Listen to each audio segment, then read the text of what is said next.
درونی ناس باندورên şov ve vîrusa Covid-19 kul ser jin û zarokan dikeş bo Kurdistan 24 nirxandin û balêkişandin ku hemû welatî ji vê serdemê bandor dîtine û dibînin. Bi taybet jî derûniya jin û zarokan di vê serdemê de zêdetir bandorên neînî dîtine û dibînin. Biz birçok şeyi oradan takip ediyoruz. Hatta artık haberleri... Derûnî Naz Duygu Berekatoğlu da zanî ku di vê serdemê de barê jinan gelek giran bûye û dema wan di rewşeka ku her roj xwe dubare dike de derbas dibe. Ji aliyê din de jî kesên ku li derve kar dikin û vedgerin malê jî tirsa ku nexweşînê bi hemû malbatê bikin, li ser derûniya jinan zêdetir bandor dike. Toplumsal cinsiyet rollerinin yaratmış olduğu rolên civakî ku li jinan hatine ferskirin de xwedîkirina zarokan, karên namalê û çêkirina xwarinê ji xwe barin. Bi destpêkirina şovayê re jî êdî zarok naçin dibistanan, hevjînê wan jî li mal dimînin û wisa jî barê wan girantir dibe. Ev jî demek bişûn de dibe sedem ku jin sendroma neçaretî bikevin û derûniya wan xirab bibe.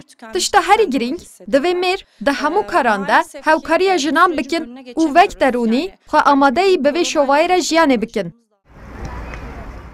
Derûnî Naz palê dikşînin ku vegerîna rewşa asayî jî bi bergirî û tirsa vîrusê re tê meşandin û ev rewşa nediyar jî li ser derûniyê bandoran dike. Bu süreçte çocuklar nasıl bu belirli? Derûnî Naz Düzgün Uğur jî balê dikşîne ku temenê zarokatî de enerjiyeka zêde a zarokan heye û hewl û daxwaza wan ya ji bo bikaranîna wê enerjiyê heye. Loma jî divê li nav malan ji bo ku zarok wê enerjiya xwe vala bikin çalakî bên kirin.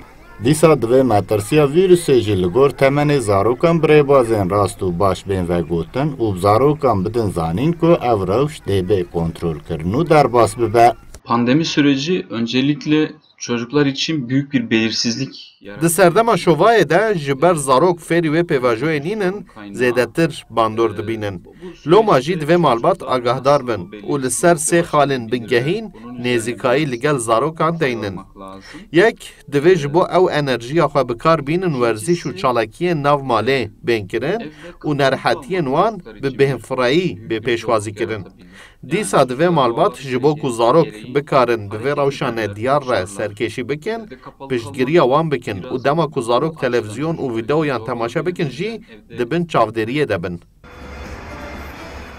Pispor û Derûnî Naz radgînin ku jin û zarokan ji vê serdemê wek ruhî û derûnî gelek bandorên neînî dîtine û dibînin.